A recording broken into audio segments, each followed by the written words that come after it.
गरीब घर की बेटी, बेटियां किसी से कम नहीं। कहानी एक ऐसी माँ की जिसके सपने और लालच इतने बड़े थे कि उसने उसे पूरा करने के लिए अपनी सगी बेटी को भी नहीं बख्शा। अरे मेरी प्यारी बिटिया रानी, सारा दिन इतने डिजाइनर कपड़े सिलती है। ये तो हाई क्लास के लोग पहनते हैं ना बेटा। हाँ माँ, तभी तो इनके सिलने के लिए मुझे इतने अच्छे पैसे मिलते हैं। देखो माँ, अगले महीने घर में रंगीन बड़ा टीवी लगवा दूंगी। हाँ।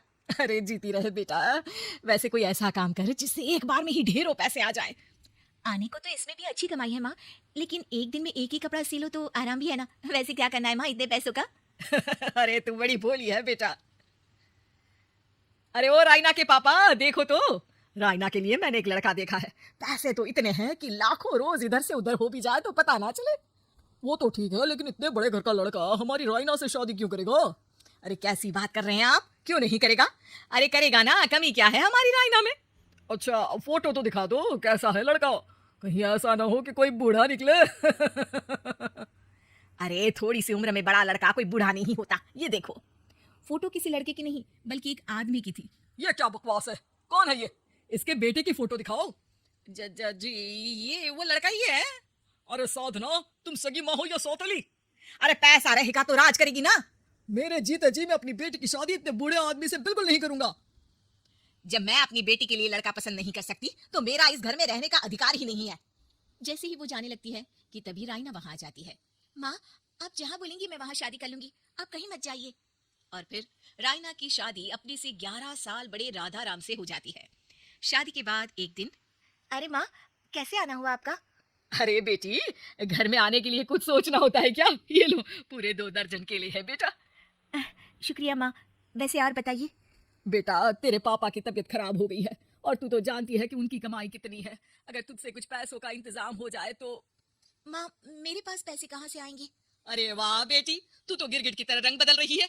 अरे तुझे पढ़ाया लिखाया, तेरी शादी में पैसा लगाया, अब तेरे मायके वालों को जरूरत है तो तू ऐसे जवाब देगी? अरे अरे माँ, ऐसे मत बोल। मेरी मुंह दिखाई में जो पैसे मिले थे ना, वो मैं तुझे दे देती हूँ। लेकिन अगली बार से आपको जब पैसों की जरूरत हो तो आप कुछ दिनों पहले ही बता देना।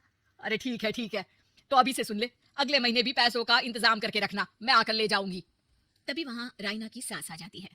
अरे अरे समधन जी, कैसे आना हुआ? अरे कुछ खाया पिया आपने? अब जी वो केले लाई हूँ पूरे 2 दर्जन। अब बेटी के ससुराल आना था तो खाली हाथ थोड़ी ना आती मैं। कोई बात नहीं बहन जी, आराम से बेटी से बात करिए, मैं और भी कुछ खाने को भिजवाती हूँ। सास के जाने के बाद साधना भी पैसे लेकर घर आ जाती है। अब दिन बीतते हैं, साधना हर महीने रायना के घर आती और पैसे लेकर चली जाती। लेकिन एक दिन अचानक रायना की सास का फोन साधना पर आता है। बहन जी, जैसे भी हो आप जल्दी से हमारे घर आ जाइए ना। हमारी बहू रायना को क्या हो गया है? न बोल रही है न हिल रही है। हैं? अरे मार तो नहीं डाला मेरी मासूम बेटी को? साफ साफ बोल देती हूँ, मेरी बेटी को कुछ भी हुआ होगा ना तो मैं तुम लोगों को कंगाल कर दूंगी, क्लेम कर दूंगी करोड़ों का। अरे क्या हुआ भाग्यवान, कहाँ से करोड़ों आ रहे हैं? अरे मार डाला हमारी बिटिया को उन लोगों ने। हैं? क्या बोल रही हो तुम? मैंने तो पहले ही बोला था कि लड़का ठीक नहीं है। दोनों रायना के घर पहुंचते हैं, जहां रायना का पति कहता है, अरे अरे आप डरिए नहीं, डॉक्टर ने कहा है कि वो अब खतरे से बाहर है। अरे पर वो खतरे में गई क्यों? अरे क्यों मेरी लड़की को मारने की कोशिश की गई। अरे वकील करूंगी बड़े से बड़ा और सबको सड़क पर ले आऊंगी। अरे सौम्या की माँ में इतनी हिम्मत है कि वो अपनी बेटी को पाल ले। रास्ते में ले आऊंगी तुम लोगों को। हाँ अरे माता जी, लेकिन डॉक्टर की बात तो सुन लीजिए। नहीं नहीं, मुझे किसी की बात नहीं सुननी मेरी बेटी। अरे सुन तो लो भाग्यवान कि क्या बोलना चाह रहा है तुम्हारा दामाद। जी दामाद जी बताइए, क्या हुआ है हमारी बेटी को?